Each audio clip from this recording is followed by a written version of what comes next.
Olá amigos, bom dia. Estamos iniciando o Ponto de Vista Saúde. Mais um dia de conversa aqui com o professor Ramide Alexandre Cecim, da nossa Universidade Federal do Triângulo Mineiro. Bom dia, professor. Bom dia. Curtiu bem os feriados, professor? Quase. Professor, para o senhor, o que representa o dia de finados? Para um médico, o que representa o dia de finados? Nada. Para o médico não, mas para a família do médico pode ser. Agora, para o médico em si, só se lembrar se ele teve culpa, né, na morte do paciente, se não teve culpa, se foi... Mas ele não se lembra de um paciente que tenha perdido, não, depois de anos de luta, a tentativa de combater a doença que o acometeu? Não, às vezes lembra. Tem clientes especiais, né? Que se tornam amigos até. Ficam amigos e se lembra, né? Porque o médico é uma pessoa, vamos dizer assim, da intimidade psicológica do ser humano, porque ele confia nele, né? E aí é um ponto importante que é a confiança, né? Por isso que às vezes a medicina não resolve quando não há essa interação. E como é lidar com um paciente terminal, professor? Paciente terminal, inclusive até não tem muita experiência nesse aspecto, né? Mas eu suponho que seja muito difícil. Tem que ter raciocínio rápido, ação rápida. Às vezes faz-se tudo que está ao alcance do médico, não há resultado. Então realmente é uma especialidade difícil, ser intensivista. Quem lida com esse tipo de paciente está permanentemente sob pressão? Permanente e com estresse. Fica muito estressado porque ele acha que tem que resolver o problema. E o ponto-chave aí, nessa questão, é que às vezes o médico não tem instrumento necessário, as condições necessárias, os recursos para salvar uma vida. Às vezes falta até gás. Falta gás, falta agulha, né? Oxigênio não funciona direito. E ele é parte desse sistema, né? Muitas vezes o médico é culpado disso, quando na realidade ele não é o culpado. O médico também não faz milagre. Não faz. Ele depende de uma estrutura boa. Especialmente estrutura. Em relação a pessoas, pacientes internados. Exatamente. E isso é que é o problema brasileiro, né? Então, falta de infraestrutura. Não adianta comprar aparelho caro, ressonância, se não tem o operador, não tem estrutura secundária para fazer isso. Professor, a propósito, muito se fala em baixa, média e alta complexidade. O que isso significa na prática? O Uberabês tem sido bombardeado com esse tipo de notícia em função do hospital regional que está em fase de construção. Mas o que representam baixa, média e alta complexidade? Alta complexidade, primeiro, tem que ter uma unidade de terapia intensiva com todos os recursos da tecnologia, capaz de monitorar o paciente 24 horas por dia. Monitorar é seguir o estado de saúde do paciente 24 horas por dia, com pessoal e enfermagem capacitada, não faltar medicamentos, oxigênio, desfibrilador e principalmente cuidados com infecção hospitalar. Acho que esse é a média complexidade é aquele que fica internado sem ser em unidade de terapia intensiva e que às vezes há necessidade de ações, né? Por exemplo, ele está na enfermaria, ele passa mal na enfermaria e ele tem uma parada cardíaca. Tem que ter à beira do leito ali um desfibrilador, porque não vai dar tempo de levar para a UTI. Mesmo que ela esteja perto, segundos, nesse caso aqui, representam um risco de vida. E que o hospital tenha condições de atender esses doentes internados. Baixa complexidade é ambulatório, né? É medicina ambulatorial. É a porta de entrada do paciente, vamos assim dizer? Que é tão importante quanto essas de média e alta complexidade. É a triagem, né? É indicar... A baixa complexidade pode resultar na alta complexidade. Se não, vamos dar um exemplo aqui. um indivíduo tem um aneurisma de aorta e ele não mostra ao exame clínico nenhuma pista de que é um problema circulatório. Sabe como é que o aneurisma da aorta, o indivíduo pode chegar no pronto-socorro? Com uma dor ciática, parecendo que é um problema de coluna. Só que aquele que o vê, ele vê que o paciente, né, está suando, está com uma dor violenta e tem que tirar a pressão desse paciente. Tem que tirar a pressão, porque a pressão dele começa a cair. Então, esse caso é um caso de abrir o abdômen imediatamente e levá-lo para a cirurgia, que pode salvar a vida.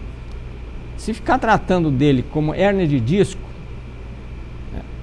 esse paciente vai morrer. Então, a porta é importante. É diagnóstico errado quando o paciente procura uma unidade de atendimento, de pronto atendimento, por exemplo, e simplesmente administra um medicamento qualquer lá e manda ele embora para casa e chega em casa e ele morre. Isso é diagnóstico errado. Pode ser, né? Não necessariamente. Não necessariamente. Pode ser. Sabe o que o Platão falava? E também pode não ser, né, professor? Não. Porque senão fica aqui parecendo que em todos os casos em que isso acontece, às vezes o paciente pode sair bom da unidade e chegar em casa e ter uma complicação. Pode também. Aliás, em medicina tudo é possível. Tudo é possível. Sabe o que o Platão falava? Até a propósito de outras coisas que se aplica aqui, ele falava que todo indivíduo ele tem que conhecer o geral e especializar em alguma coisa. Isso antes de Cristo, aí uns 500 anos antes de Cristo, Platão falava isso. Então, o médico, ele tem que conhecer medicina geral. Mas também tem que especializar, principalmente hoje em dia, para se aprofundar num determinado assunto. Mas o geral é muito importante nessas situações, principalmente em algumas especialidades, né, que são sistêmicas, né? Quer dizer, que podem comprometer ou acometer todo o organismo. Professor, a alta complexidade, como o senhor disse aí, exige equipamentos, sobretudo em UTI, e obviamente pessoal qualificado. É lógico ter alta complexidade num hospital universitário, por exemplo, em que a maioria das pessoas que circulam por ali, na verdade, são estudantes, estagiários? Não, é possível. Fala Hospital das Clínicas? Sim. Eu entendi o hospital universitário aqui num... Não, a denominação universitária é por ser um hospital-escola, vamos assim dizer. Hospital-escola. Não, é possível. É possível, sim. E às vezes com melhor qualidade, com melhor qualidade do que um hospital particular. Por quê? Porque ali existe uma equipe, né, com outros objetivos, objetivo de ensinar, dependendo, evidentemente, do... Pois é, mas nessa de ensinar, o médico não perde tempo, professor. Está com um paciente lá em UTI. Tá. E, normalmente, acredito, não sei, não tenho nenhuma experiência, o bam da história só vai lá com os estudantes para ensinar alguma coisa. Certo. Só que tem uma coisa aí. Os médicos de UTI, eles não são apenas professores. Muitas vezes não o são. São médicos preparados para urgência. São médicos do staff, que a gente chama. Não são necessariamente professores. Não são necessariamente. Agora, tem muitos procedimentos que a base teórica é muito importante. Muito importante.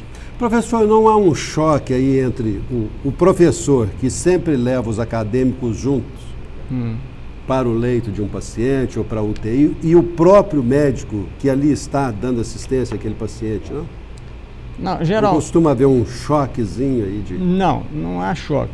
O que acontece é o seguinte: quando há dúvidas, existe um procedimento chamado sessão clínica, que é na sexta-feira, em que esse caso é levado para ser discutido lá.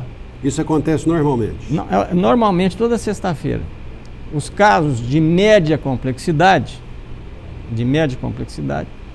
quando há dúvidas, são discutidos entre os professores, alunos, médicos do staff, chamada sessão clínica. E tem uma sessão anátomo-clínica, é um indivíduo que faleceu no hospital e casos difíceis às vezes, não se soube por que faleceu. Depois que se faz a autópsia, aí tem o laudo e vai ser discutido o que é que ocorreu aqui, que não foi feito, que poderia ter sido feito. Mas com o paciente ainda vivo? Vivo. O médico dele, o responsável por ele, leva a situação para a turma discutir aí na sexta-feira, como o senhor está dizendo. Certo. Na hipótese de o médico, o próprio médico do paciente, ser contrariado em relação ao tratamento que ele está dando, a turma como um todo decide, não, esse tratamento, esse comportamento aí está errado. O médico tem a humildade de se submeter a essa orientação? Ou ele insiste naquilo que ele vinha fazendo? Não, olha, contra a verdade não há argumentos. Quer dizer, quando o indivíduo tem argumentos, mas argumentos sólidos. Ele tem de convencer a turma. Ele tem que convencer, ele tem que ter uma bagagem e tem que ter provas, né? E é difícil isso. Por exemplo, o indivíduo chegou lá com o abdômen agudo, no pronto-socorro, faz-se ultrassom. O ultrassom fala que está normal. O clínico, o cirurgião competente, ele sabe que aquele exame não está correspondendo com a clínica. E ele abre a barriga do sujeito. Quer dizer, quando ele tem certeza. E às vezes ocorre o contrário. Existe um diagnóstico tal, leva o indivíduo para a sala de cirurgia, abre-se e não acha nada. Então, não se pode confiar em exame complementar. Agora, em sessão clínica, o que vale é o argumento, né? Ah, não é porque eu li na Veja ou... Não, eu li isso aqui num jornal, numa revista científica de qualidade. Quer dizer, ele tem que ter argumentos para convencer. E aqueles também que falam o contrário, que divergem, esses também têm que ter argumentos. Mas se o médico do paciente for vencido na argumentação, ele é obrigado a acatar a decisão do colegiado ou não? Ou ele continua tendo livre-arbítrio para fazer os procedimentos que julga necessários? Não. Geralmente, esse pessoal, quer dizer, quem está discutindo lá, ele, quando é convencido, ele aceita isso. Porque medicina é um indivíduo, quando erra, ele tem que aceitar o erro e fazer. Não é fazer a vontade da maioria por votação. Quer dizer, ali não há votação de pró e contra. Existem argumentos, né? E ninguém resiste ao argumento, porque o argumento é a lógica, né? O silogismo, que é a base da medicina e de outros. Silogismo em grego quer dizer argumento. E contra argumentos verídicos não tem prova em contrário. Num grupo colegiado como esse assim, alguém vamos assim dizer, a figura central dos debates, aquele que normalmente os demais médicos respeitam como sendo o que tem mais conhecimento? Geralmente, nessa sexta-feira, voltando atrás, cada disciplina leva um caso. Então existe um rodízio, toda semana é uma disciplina. E quem apresenta o caso é o professor da disciplina ou o residente, mas o que faz o fecho é o professor, levando em consideração todos os argumentos, as discussões que ocorreram durante aquele momento. Então é uma sessão de aprendizado, é sessão prática, né? Ali que se aprende medicina. Professor, no esporte, com o passar dos anos, o sujeito começa-se meia boca, atinge o ápice da carreira e depois ao declínio. E entre os médicos, como é que é isso? Quanto mais se vive, mais experiência, tem melhores condições realmente de fazer um diagnóstico preciso? É exatamente o contrário. Enquanto o jogador de futebol usa o corpo físico, o médico, o professor, ele usa a cabeça. E a cabeça que manda. Mas o médico que não se atualiza também vai perdendo terreno. Olha, a cada 5 anos, o indivíduo formou. Se em 5 anos ele parou de estudar, ele já perdeu 20% do conhecimento. Em quantos anos? 5 anos ele perde 20% que aprendeu na escola. Não, professor? É o começo. Com 10 anos, não abriu o livro, ele já vai para 40%. Então por quê? Porque a medicina ela é evolutiva, né? Então é importante que a gente peça o currículo do médico antes de uma consulta com ele para saber que cursos de atualização ele tem participado. Só precisa ver se são verídicos, né? Sim, lógico. Por isso que fazer propaganda enganosa na televisão, falar o que não é, isso é proibido pelo Código de Ética. Usar títulos que não possui. Você tem que ter título e comprovar depois. No geral, há uma observação consciente em relação ao Código de Ética ou precisa ficar com o ferrãozinho lá na classe médica para exigir o cumprimento do Código? Não, eu não sei quem vai aplicar esse ferrão. Mas... O Conselho Regional de Medicina deve ser o fiscal do Estatuto, não é não? Olha... Do Código de Ética? Pois é, mas ele tem que ser acionado. Ele não fiscaliza. Alguém tem que bater a porta dele. Ele tem que ser, o Ministério Público está bem assim, Nem sempre. Não, ele age de ofício. Pode agir de ofício, mas alguém tem que fazer uma denúncia. Nem sempre, professor. Basta ele ler uma notícia de uma irregularidade no jornal. Não, também o Conselho Regional de Medicina é assim, porque quando há uma morte, por exemplo, aí ele também pode agir de ofício, ele pode investigar. Mas ele age? Age. O poder pode, mas age. Lá no Rio de Janeiro, recentemente, não me lembro o fato, mas o Conselho Regional de Medicina foi apurar. Foi de ofício. Agora, essa não deu certo e tal, tomou remédio errado, aí o paciente é que tem que reclamar, né?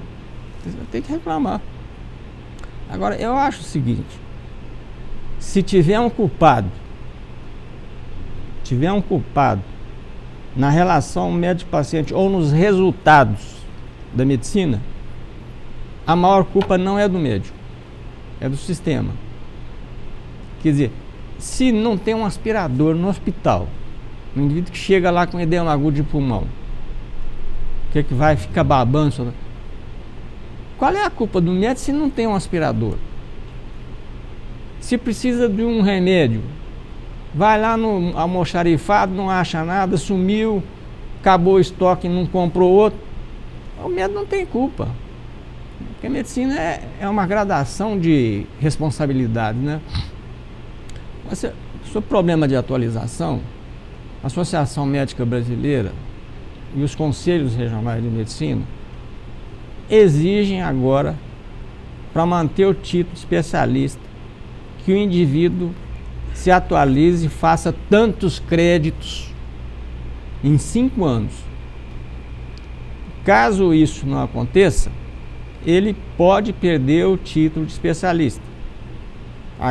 Fazendo sempre o papel de advogado do diabo. O senhor conhece alguém que perdeu o título?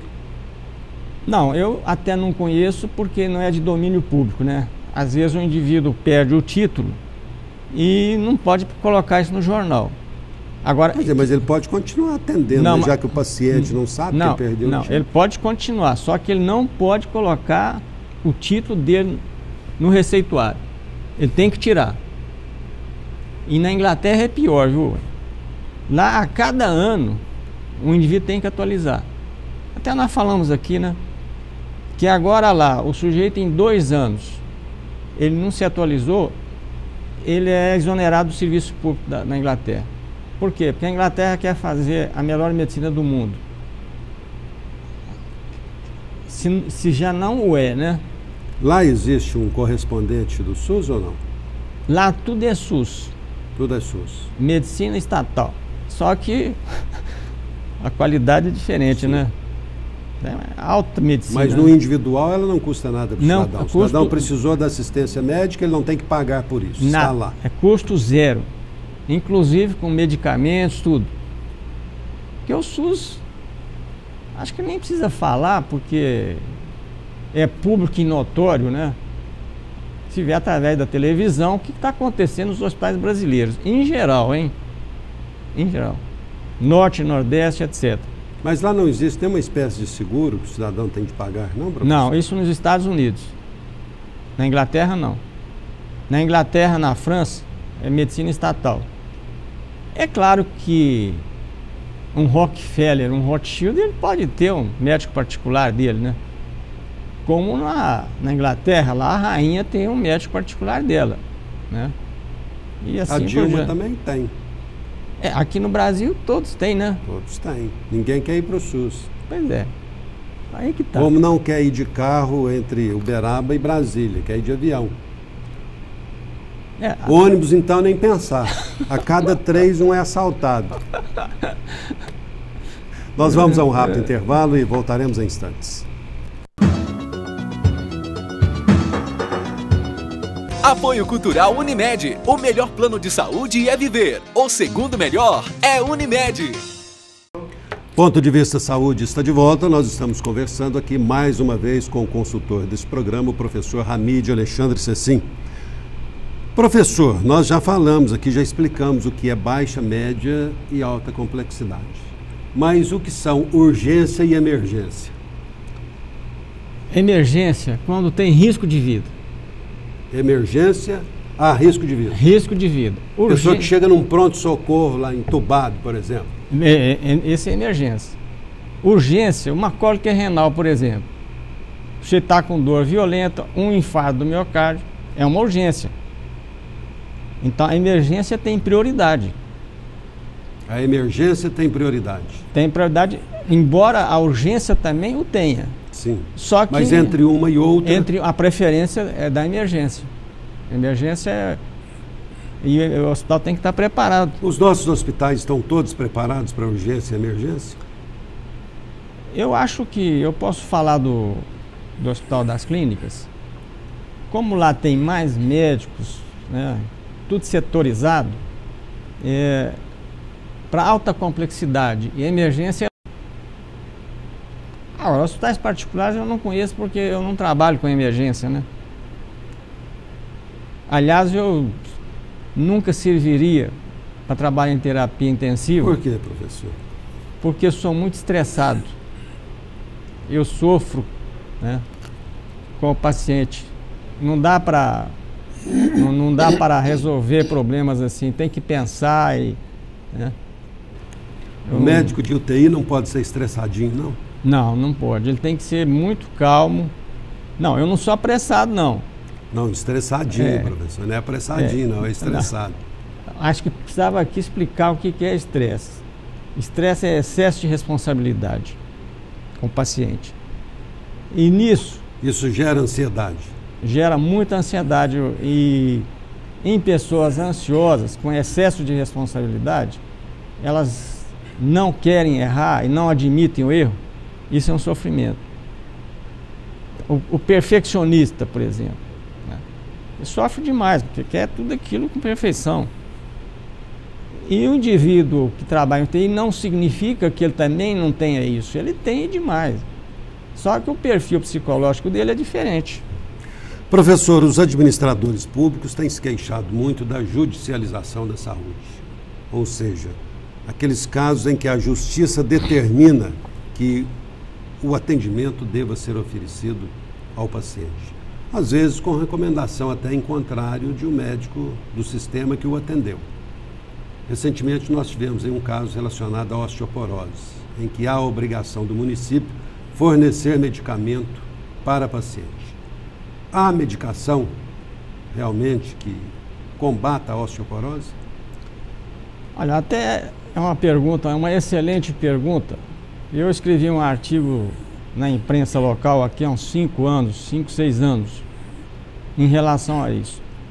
Esses medicamentos para osteoporose, alendronatos, né, remédio que diz que fortalece o osso, a eficácia deles, na osteoporose de coluna é de 40%. Quer dizer, em 60% dos casos, e não funciona. Por quê? Porque o osso formado, que supostamente que o remédio forme, é um osso de má qualidade. E quando é em relação à coxa femoral, quer dizer, colo de fêmur, aquele que o velho quebra, aspas, quando cai, a proteção é pouquinho mais de 40%.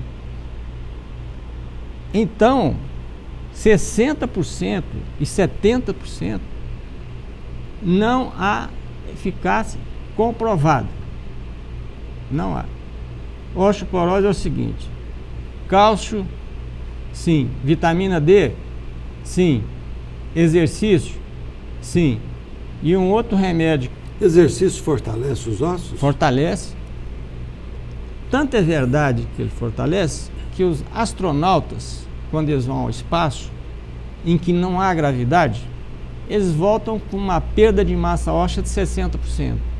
Quer dizer, voltam com osteoporose, porque fica lá em cima, onde não há gravidade. Então, exercício, quando o sujeito pisa, tem a gravidade em sentido contrário.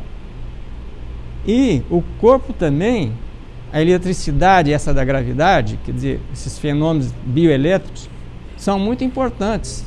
Uma pessoa paralítica, por exemplo, então tem osteoporose nas pernas? Pode ter. Tem mais na coluna e na bacia. Né? Mas aí ela tem que fazer exercício, né? Aí que vem a reabilitação. E alimentação. Outro problema é a alimentação. Porque esse cálcio não precisa necessariamente ser de comprimido. Por exemplo, uma forma muito fácil, acho que até já falamos aqui, do indivíduo adquirir cálcio, é a casca de ovo. Riquíssima em cálcio. Mas não vai comer casca de ovo, vai fazer o que então com a casca de ovo? E tritura, coloca no liquidificador, amassa, coloca no leite. Ela vale exatamente igual ao comprimido. Tem que dar uma lavadinha, né, professor? Na loja, não, tem que ferver, né? Quer dizer, esse perigo de infecção aí, não, porque tem que ferver o ovo ali, né? Tem que ferver. E pronto, e comer queijo, leite, iogurte, etc. Mas tritura no liquidificador e aí? Não, põe algum líquido e ingere? Põe o leite, né? Junto com o leite, que é rico em cálcio. Então, o que existe, infelizmente, é a propaganda da indústria farmacêutica. Você falou em judicialização. Por exemplo, existem uns remédios aí chamados biológicos. Esses remédios caríssimos que o povo chama de vacina. Né? Vacina não é vacina, não existe nada de vacina. É um remédio, é a mesma coisa que anti-inflamatório. Os chamados biológicos, remédios usados para doenças reumáticas, para câncer, por exemplo, os linfomas, são remédios eficazes no caso do câncer, em que tem que entrar com eles primeiro. Agora, no caso das doenças reumáticas, jamais usar como primeira alternativa. Jamais usar, porque existem outros que funcionam tão bem quanto. Mas como há pressão da indústria para vender, pressão forte, alguns já de início, sem testar primeiro aqueles com menos efeitos colaterais e comprovadamente eficazes, isso a história tem demonstrado, como por exemplo os corticoides, o metiltrexate e outros, a gente não precisa falar aqui. Então, esses remédios, eu acho que o governo não é obrigado a dar, quando não tem indicação. Então, o que manda Mas quando tem indicação, sim. Quando tem indicação, por isso que eu acho que tem que ter um perito, o juiz, né? Para analisar. Porque não se pode exigir que um juiz conheça de medicina. Né? Tem que ter um perito. Embora, tem o outro lado agora. Embora o receituário médico, ele também tem um peso muito grande. Então aí teria que ter uma junta médica. Até 2 anos atrás, 3 anos atrás, teve em Sorocaba um problema desse tipo, de remédio, esses remédios caros, vou insistir, esses remédios que o pessoal fala que é vacina, não é vacina. São drogas mesmo, né? Igual anti-inflamatório, corticoide, etc. Tem nada de... não imuniza contra nada. Para psoríase. Psoríase é uma doença de pele autoimune também, aquela doença de pele, em que há indicação desses biológicos em 15%. Tinha um sujeito lá que estava receitando para todo mundo. Saiu até no jornal isso. Isso não pode. Não pode. Então, eu acho que há um exagero aí, né? Nisso aí. Embora certas indicações são realmente necessárias. Caberia ao judiciário, então, ter um corpo de médicos, peritos, realmente para dar um suporte à decisão do magistrado. Apesar... Porque também é difícil para um juiz, chega lá uma contestação a um posicionamento do serviço público, ele não é especialista no assunto, como também negar a medicação ao paciente. Não, é verdade, ele, né, como estão falando no Supremo agora, em dúbio pro réu, né? Quer dizer, na dúvida tem que utilizar o medicamento. Professor, uma curiosidade aqui muito grande. Por que normalmente nós comemos a comida quente? É por hábito alimentar ou a comida quente é mais saudável do que a comida fria? Não, depende da comida, né? Sim, mas arroz com feijão, por exemplo. Não, mas... Uma sopa. Não, por causa do paladar também, né? Agora, quente, subentende aqui que não é aquela de queimar. Não, claro. Não, eu só estou falando que às vezes o sujeito esquenta, né? É que o sabor, ele varia, né? Mas é em função do sabor. Em função do sabor. Tem nada a ver com o organismo. Não tem nada. Inclusive, já imaginou comer feijão frio, por exemplo? Não dá. Eu acho que é o sabor. Até entendo muito pouco dessas coisas aí, né? Dessa gastronomia. O senhor entende só de comer, né, professor? Não, e os mecanismos pelos quais a comida funciona. Professor, não, mas é bom mesmo saber, comer, né? Não, sem dúvida. Professor, porque sempre que a gente vai a uma consulta médica, o médico afere a pressão, mesmo ele não tem nada a ver com a questão de hipertensão. Por quê? Porque a pressão arterial é uma doença silenciosa, ela não dá sintoma. E o indivíduo fazendo o diagnóstico precoce, ele prolonga às vezes em 10 anos a vida da pessoa.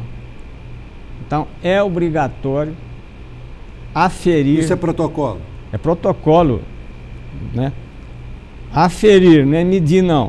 O pessoal fala, ou tirar a pressão. Tirar, não sei, tirar de onde? Vamos tirar a pressão. É aferição, porque é milimétrica ali, né? Milímetro de mercúrio. Muito importante. E não é só aferir, não. É preciso saber aferir. Por exemplo, não sou cardiologista, mas eu sou um generalista também.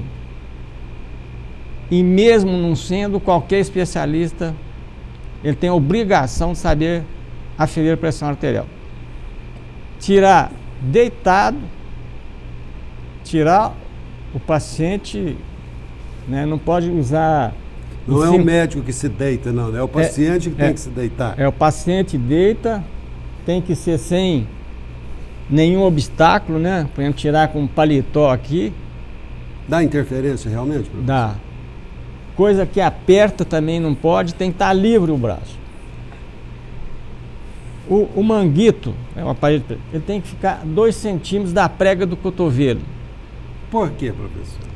Porque aqui, ó, passa uma artéria, ele pode pressionar essa artéria. Aqui é o lugar de ficar o estetoscópio.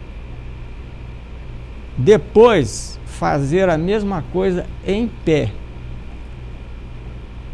Dá alteração? Em pé, deitado e sentado. Por exemplo, uma hipotensão postural, tem que fazer a aferição em pé.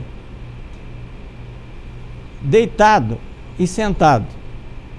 A que mais é fiel é o indivíduo sentado com o braço na horizontal, na altura do coração.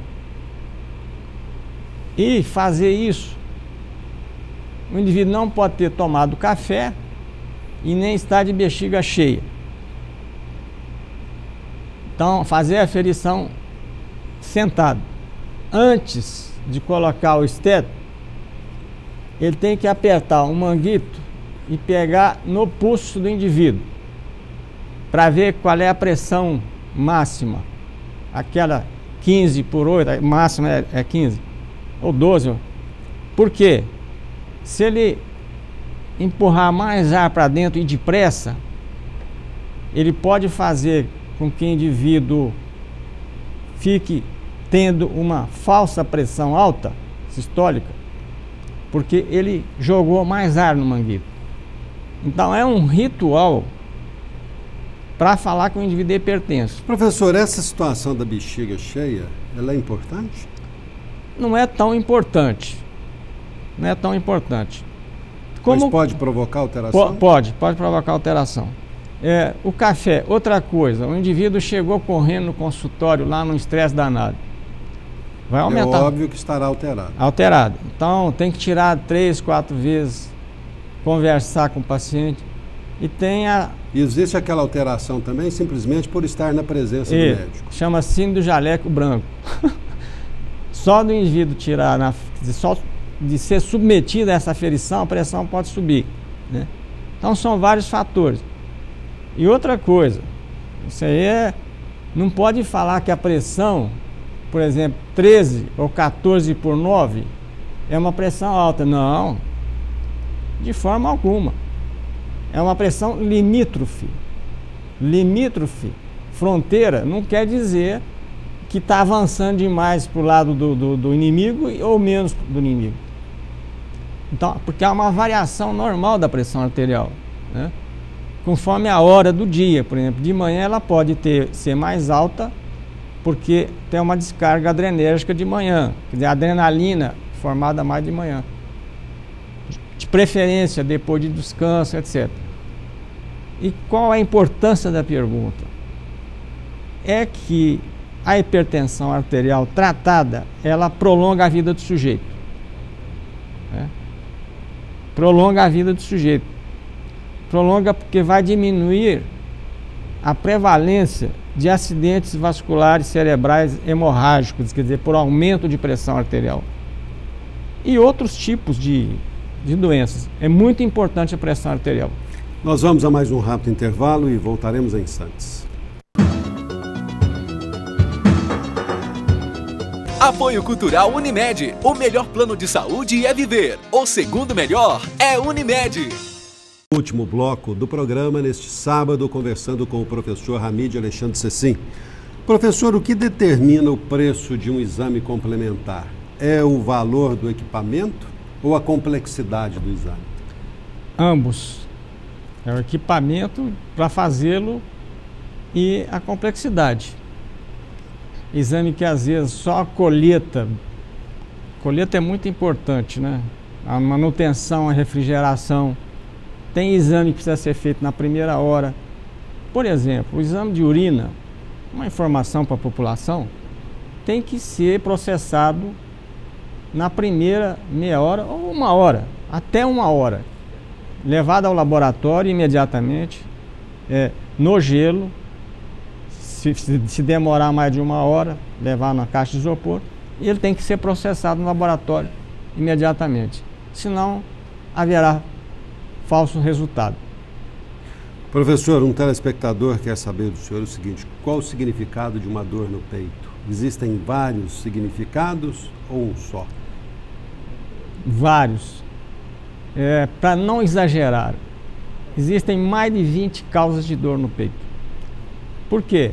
E qual é a mais grave dela? A mais grave é o infarto do miocárdio, mas muitas imitam um infarto e não o são, né? Por que o diagnóstico diferencial... Primeiro, o que é diagnóstico diferencial? Diagnóstico diferencial é a capacidade que o médico tem de diferenciar sintomas e sinais parecidos, mas que analisados com detalhes são diferentes. Por exemplo, um indivíduo que tem uma dor aqui, que não é dor violenta, forte, fortíssima, que o indivíduo sua, tem chamado sudorese fria, um suor frio, que dá falta de ar. Esse é um caso de infarto, uma dor forte. Principalmente, agora, conhecimento de anatomia. Se ela vem para o ombro, para o cotovelo, às vezes para o braço, ou às vezes até na mandíbula aqui. De repente o indivíduo tem essa dor e tem esses sintomas todos, né? Uma dor violenta. Esse é dor do infarto do miocárdio. Agora existem muitas outras dores. Por quê? Porque o tórax não tem só o coração. Tem pulmão, por exemplo, uma trombose pulmonar. Ela pode dar um quadro de dor no peito, né? Não especificamente aqui no externo, como é um infarto do miocárdio. Um terço do externo para lá é dor de coração, Tem os ossos, tem juntas aqui, ó, juntas. E outra coisa, fizeram um estudo na França com o seguinte resultado: 45% das pessoas analisadas com dor no peito, eram de angústia e depressão. 8% refluxo. Esse refluxo gastroesofágico, né? Que vem aqui às vezes até a garganta, que também está sendo exagerado o diagnóstico. Há um exagero de diagnóstico de refluxo. Uma hérnia de hiato, por exemplo. Hérnia de hiato é negócio do estômago aqui, não tem nada a ver com o coração. Ela simula, às vezes, um infarto do miocárdio. Dor nessas juntas aqui, ó. Chama síndrome costo-external. Você sente dor aqui. Qual é o macete? Se colocar o dedo e a dor piorar, não tem nada a ver com o coração. É uma dor articular ou óssea. Em Minas, não em Minas, eu acho que na zona rural, tem uma palavra, uma doença que é chamada chifodínia, que é no apêndice tifoide aqui. Sabe como é que é o nome dela aqui em Minas Gerais? Espinhela caída. Você já viu falar? Muito. Então, simula uma dor no peito. E muitas vezes é muito forte. Essas aqui quase todas são de causa emocional. Quase todas. Mas o indivíduo está sentindo, né? Tem um tipo de dor debaixo da costela aqui que faz parte do peito, chama síndrome da arcada costal, que piora com respiração. Ele respira, dói. É de causa emocional. Então, dor no peito exige um diagnóstico diferencial muito grande. E por que é importante fazer esse diagnóstico? Porque o indivíduo pode ter essa dor, se achar que é problema cardíaco, o que é? Vai fazer cateterismo, exames invasivos, desnecessariamente. Tem um estudo que foi feito na Suécia, já há alguns 15 anos mais ou menos, mas que vale até hoje, porque já tinha cateterismo.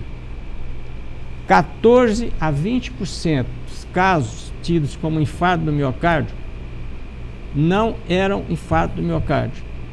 Submetidos a esses testes, na realidade, exames negativos, evidentemente, eram de causas músculo-esqueléticas. Quer dizer, ou era articulação, ou gases também provocam dores no peito? Pode, às vezes. Às vezes, mas geralmente é mais na região estomacal e tem outros sintomas de gases também, né? Mas o gás mais dá uma expansão, mais desconforto, né? do que dor, né? É diferente. Então, olha, são catalogadas mais ou menos 60 causas de dor na parede torácica. Existe uma doença chamada espondilite anquilosante que começa com dor no externo. É uma doença reumática, não tem nada a ver com doença cardiovascular. Começa com dor no externo, às vezes. Angina. Existe um tipo de angina que às vezes o pessoal confunde como neuralgia intercostal. Angina intermediária. Quer dizer, dói, não melhora com pouco vasodilatador, né? Mas se der uma dose de vasodilatador coronário, ela pode melhorar. Aí não é dor de origem musculoesquelética. É uma angina confundida com neuralgia intercostal. Que até isso aí é muito... Herpes zoster. Um indivíduo começa com dor e inflamação aqui no peito, é herpes zoster ou cobreiro, que é uma doença infecciosa por vírus da varicela, ativado, um indivíduo que teve varicela. Então, é uma região muito complexa. E qual é o fundamento aí? O que vale mais?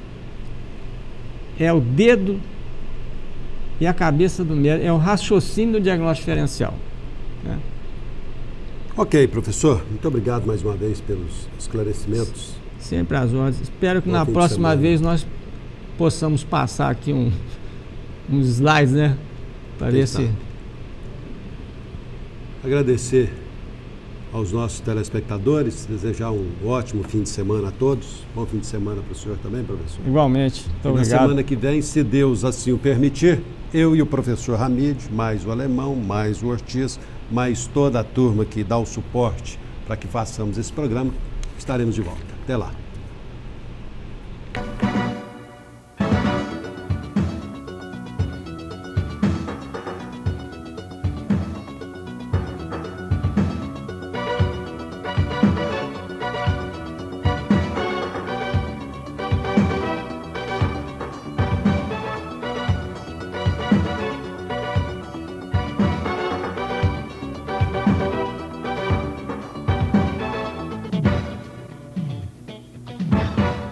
Apoio Cultural Unimed. O melhor plano de saúde é viver. O segundo melhor é Unimed.